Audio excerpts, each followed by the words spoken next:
Que homem estranho. Que homem estranho. Nossa, que homem estranho.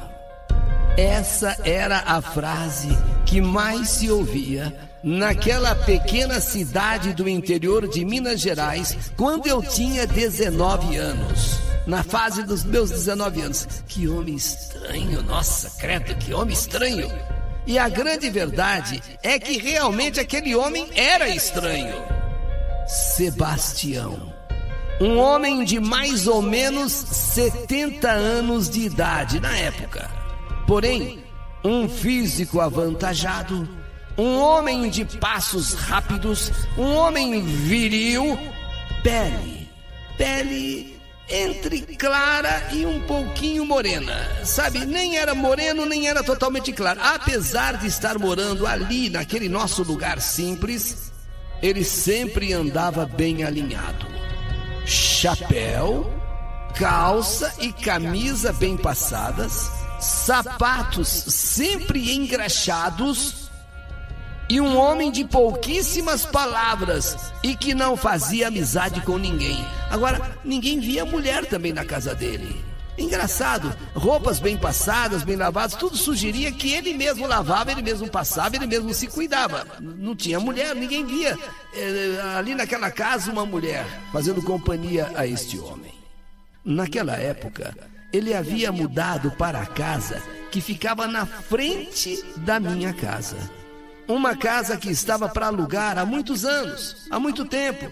E logo que ele, Sebastião, se mudou para ali, todos nós da rua quisemos conhecer o novo vizinho. É natural que você vá conhecer o novo vizinho, ou a vizinha, você vai cumprimentar aquela família que mudou ali, se colocar à disposição. Quer dizer, era um hábito de todos os moradores dali dar boas-vindas para novos moradores. Mas isso não aconteceu, pois no dia da mudança, aquele caminhão descarregou uma mobília bem velha. Sebastião ficava ali dentro daquela casa, orientando os carregadores que levavam a mobília para dentro da casa. Ele ficava orientando, mas não se expunha muito não. Ele era de dentro da casa que ele orientava. Um fato curioso é que a última peça da mobília era uma espécie de baú de madeira. Uma peça grande, todo mundo ali, sabe, colocando a cara na janela, todo mundo no portão meio que disfarçando, às vezes, assim, ó, mulheres, né, assim, com a vassoura, fazendo de conta que estava varrendo a frente da casa, para ver aquela mudança, aquele jeito de se disfarçar para você, né, sabe aquela pessoa que faz de conta que não tá nem aí, mas tá lá, com aquela vassoura varrendo, a outra abrindo janela, outra saindo no portão. Bom, o que chamou a atenção foi a última peça, esse baú de madeira. Uma peça grande, bonita, toda trabalhada à mão, deu para se observar, mas que lembrava, este baú lembrava um pouco um caixão. Um caixão de defunto. Era um baú, mas era um tipo de um baú assim, de um jeito que parecia um caixão. Um baú com alças douradas em volta. Como se as pessoas levassem... Aliás, os carregadores fizeram isso, levaram cada um segurando naquela alça. Era um baú, mas com jeito de caixão. E levaram para dentro. Depois de tudo descarregado do caminhão, depois de tudo dentro daquela casa, nenhuma janela foi aberta. O portão foi rapidamente trancado com corrente e cadeado. E somente 2 dias depois que pela primeira vez, Sebastião foi visto andando pelo bairro. Um homem estranho. Um homem esquisito, um homem, sabe, que não olhava assim em quase ninguém. Ele foi até o empório que fica na praça e lá comprou produtos de limpeza, inclusive uma garrafa de vinho. ele comprou carne, uma quantidade realmente grande de carne, que precisou inclusive que a compra fosse entregue no caminhãozinho do seu Ariosvaldo, dono do empório. Ele fez uma boa compra, mudou, né, ali e tal. Ele quis sortir a casa com uma série de coisas, então precisou que o caminhãozinho, o seu Ariosvaldo, levasse a compra com o caminhãozinho dele. Logo, todos foram até o empório para saberem do seu Ariosvaldo quem era aquele novo e estranho morador. Mas seu Ariosvaldo também não sabia muita coisa. Disse que, olha, ele chegou aqui, pagou e disse para entregar e acabou. E apenas seu Ariosvaldo disse que ele disse o nome dele era Sebastião, que pagou toda a compra em dinheiro, não quis abrir nenhuma caderneta, conta no empório não, e que estranhou o comportamento do homem enquanto ele lhe oferecia mercadorias. Disse inclusive o seu Ariosvaldo que quando ele foi mostrar a banca de hortaliças e legumes, que o homem deu alguns passos para trás, ficou assim, sabe, com o rosto meio transfigurado, e deu uns passos para trás quando viu réstias de alho que estavam ali. E é conhecido, né, de que algumas pessoas têm, não sei, alguma coisa com alho. Geralmente dizem, bom, eu não, naquele momento ninguém queria acreditar, mas por que o senhor acha, seu Ariosvaldo, que quando eu estava olhando assim a banca aqui, sabe, dos legumes aqui, das verduras, aqui das hortaliças, quando ele chegou ali naquela réstia de alho, ele parou e deu 2 passos de costa, virou e encerrou a conta. Ele não conseguiu ficar de frente ao alho. Mas o alho é engraçado, né? Porque a gente ouve falar algumas coisas que tem um tipo de gente que não pode ver réstia de alho. Bom, então é assim, mas ninguém queria admitir que o homem pudesse ser outra coisa que não fosse uma pessoa normal. Será que, por exemplo, aquela casa onde ele havia mudado estava fechada há muito tempo? Com certeza a casa devia cheirar mofo. Só que mesmo assim, nunca ninguém ali viu aquela casa com janelas abertas, quer dizer, não arejava. Era dia e noite com as janelas fechadas, com aquela corrente e cadeados enormes no portão. E Sebastião era visto apenas algumas vezes da semana, quando à noite ia até o empório do seu Ariosvaldo, sempre para comprar carne e vinho. E não chegava perto de jeito nenhum da réstia de alho, porque o empório tinha sempre ali 2, 3 réstias de alho. Ali no empório havia mesinhas onde eu e meus amigos, né, tomávamos nossa cachaçinha, jogávamos às vezes baralho, dominó, e o assunto na mesa passou a ser o estranho morador. Aquele homem estranho que por algumas vezes, quando ele aparecia lá no empório e o convidávamos para sentar ali junto com a gente, a resposta era sempre a mesma, com uma voz alta e marcante: não, muito obrigado, eu preciso voltar para casa. Nossa, o homem, sabe? Não, muito obrigado, eu preciso voltar para casa. Muito se comentava sobre o tal Sebastião. Alguns falavam que ele poderia ser um bandido foragido. Tenho certeza, é bandido foragido. Deve ser desses traficantes, sabe? Deve ser desses assassinos que existem por aí, para esse mundo afora. Alguns até começaram a achar, quer ver, que ele é ganhador de algum prêmio de loteria. Vai que ele ganhou uma mega, né? Pois ele pagava tudo no dinheiro vivo. Vai que ele ganhou uma mega e está passando aqui uns tempos para não levantar suspeita e atrair interesseiros, né? Tinha gente que fala, tá escondido aqui, daqui a pouco ele vai embora. Tem certeza que ele ganhou na Mega e tá escondido. E outros iam mais longe. Começaram a falar que Sebastião não seria, na verdade, um vampiro. Um vampiro? Por que ele não gosta de ver a Récia Diário? Por que o seu Ariosvaldo fala que quando ele vai lá fazer as compras, ele fica longe da Récia Diário? É vampiro que não gosta de alho. É vampiro que não suporta alho. É vampiro, então eu tenho quase certeza que ele é vampiro. Não é possível. Olha, até isso começaram a dizer. Tudo por causa da tal Récia Diário, que ele não suportava chegar nem perto da Récia Diário. Mas podia ser que ele não gostasse de alho. Podia ser que ele não suportasse alho, mas o pessoal já começou a levar para o lado de que ele pudesse ser um vampiro, pois vivia trancado em casa o dia todo, com as janelas fechadas, só saía à noite para comprar o que precisava e depois voltava a se trancar naquela casa. E ficava, quem sabe, ninguém sabia, mas o pessoal começou a imaginar. Eu tenho certeza que aquele baú, que parece um caixão, eu tenho certeza que ele se tranca naquela casa e dorme naquele baú que nem um vampiro, que nem o Drácula. Na verdade, aquele baú que parece um caixão deve ser onde ele mora, deve ser onde ele dorme.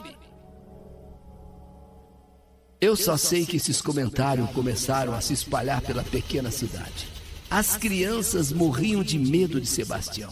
E agora, quando davam às 6 horas da tarde, quando começava a cair a noite, começava a escurecer, não se via mais nenhuma criança brincando nas calçadas. Não que ele tivesse feito algum mal, não, nada disso, mas o pessoal estava com medo. Medo. Um homem estranho, estranhíssimo. Algumas beatas da cidade, juntamente com o vigário, estavam assustados. Inclusive essas mulheres se reuniram e procuraram o delegado e exigiram que o delegado investigasse a vida daquele homem. Não é um homem normal, porém o delegado, ele não tinha esse poder. Quem tinha poder é o juiz e determinar uma investigação. Como é que ele vai lá? Ele não pode suspeitar do homem nada, o homem não fez nada de errado. Sebastião nunca havia incomodado ninguém na cidade. Pagava seu aluguel religiosamente em dia, em dinheiro. Não mexia com ninguém. Não havia nenhum motivo então para investigá-lo, poxa. Só porque o homem gosta de viver trancado? É ele que gosta, deixa a vida dele. Sebastião já morava ali há 6 meses. Os moradores, apesar da antipatia e medo que tinham dele, já haviam até se acostumado com o jeito estranho dele. E até um apelido foi colocado e pegou. Quer dizer, entre as pessoas, Sebastião Vampiro. Sebastião Vampiro daqui, Sebastião Vampiro de lá. Passou até a ser motivo de chacota, ser motivo de história. Às vezes a criança fazia birra, a mãe já falava, vou chamar o Sebastião Vampiro, hein? Vou chamar o Sebastião. Aí a criança parava na hora. Era assim, Sebastião Vampiro não incomodava ninguém e ninguém também o incomodava. Pronto, agora estamos em paz. Mas um fato aconteceu que acabou deixando a cidade, a nossa pequena cidade empolvorosa. Todas as tardes as crianças saíam do grupo escolar, que era um pouco afastado, e seguiam para suas casas. Só que naquela sexta-feira de lua cheia,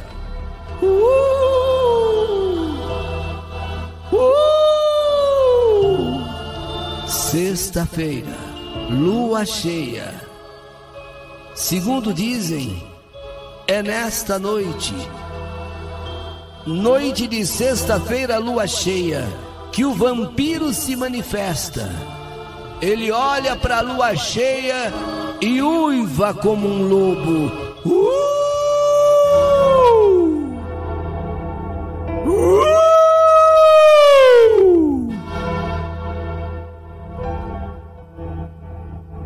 Foi nesta sexta-feira, de lua cheia e do uivo do lobo, que uma garotinha de 7 anos, justamente ela, filha do seu Ariosvaldo, dono do empório, não voltou para casa.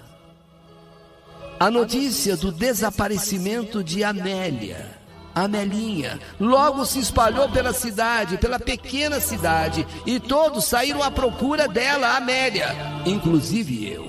A procura se estendeu por toda a madrugada. Nos embrenhamos nas matas, com lanternas, espingardas, cães. Ninguém vai deixar pro dia seguinte, não. Ninguém vai deixar pro dia seguinte, não. Deus me livre e guarde. Uma cena digna de um filme. E quando a manhã se aproximava, quando o dia já estava começando a clarear, algo foi encontrado ali, num trecho da região, perto de um sítio. E quando nós nos aproximamos, mal pudemos acreditar. Era o corpo da pequena Amélia, que estava ali. Mas o detalhe, que o corpo estava completamente seco. Não havia uma gota de sangue sequer no corpo da menina. Era como se aquele sangue tivesse sido chupado, todo o sangue, sabe? Tinha um buraco em seu pescoço, aqui no pescoço havia um buraquinho, um buraco, sabe? Um buraco, eu digo, grande até, que só poderia ter sido feito por uma fera, com dentes muito afiados. E essa fera teria sugado chupado todo o sangue, tanto que estava aquela mancha roxa e ela sem uma gota de sangue. A reação do povo foi imediata. Ele, Sebastião Vampiro, é ele, Sebastião Vampiro, é o desgraçado, aí, revelou, agora, olha só, o assassino. Todos nós seguimos para a casa de Sebastião Vampiro. Ali nunca havia acontecido crime algum, nem roubo acontecia ali. E sabíamos que só poderia ter sido aquele homem, o autor daquele crime horrível. É o Sebastião Vampiro, eu falei. Aí todo mundo começou a dizer, eu sabia, eu falei, tinha coisa nisso aí. Acontece que chegamos, e quando chegamos em frente à casa de Sebastião Vampiro, ele não estava mais ali.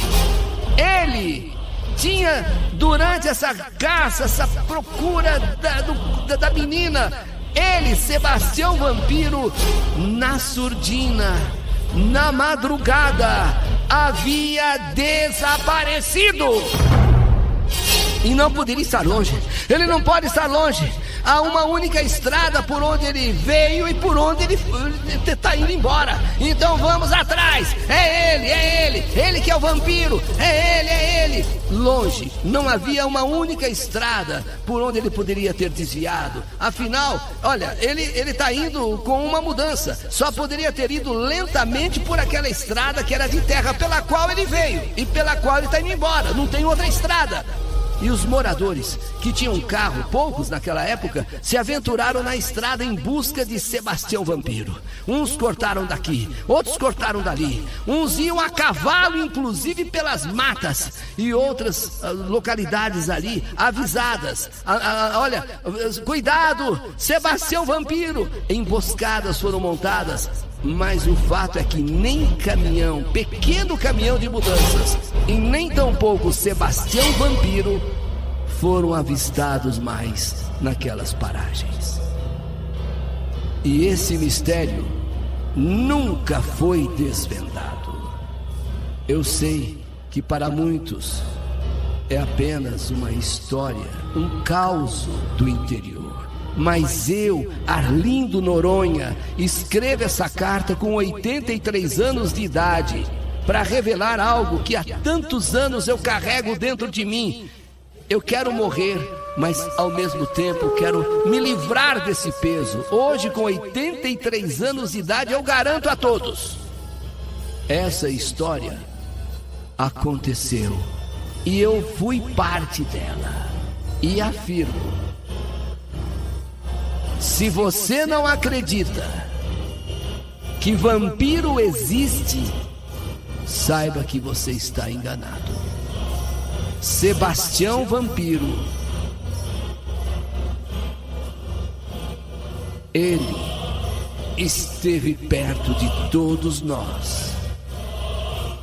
escondeu sua identidade, escondeu o que ele fazia. Por isso que depois fomos descobrir que há algumas reses, alguns animais, de repente amanheciam mortos e sempre com o sangue sugado, como se alguém chupasse ali naquela veia principal jugular todo o sangue da vítima. E agora, depois de alguns animais, eis que foi a pequena Amélia, filha do seu Ariosvaldo, dono do empório, encontraram o seu corpinho sem uma gota de sangue.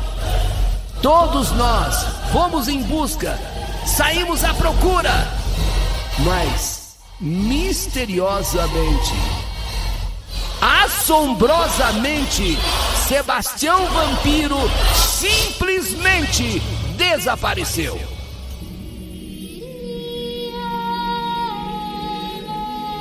Eu, Arlindo Noronha, 83 anos, garanto a todos, essa história aconteceu aqui. E eu fiz parte dela, porque fui um dos que saí à procura dele, juntamente com todos os moradores ali. Iríamos linchá-lo, iríamos matá-lo, mas nós não o encontramos. E para sempre ficou o mistério de Sebastião Vampiro.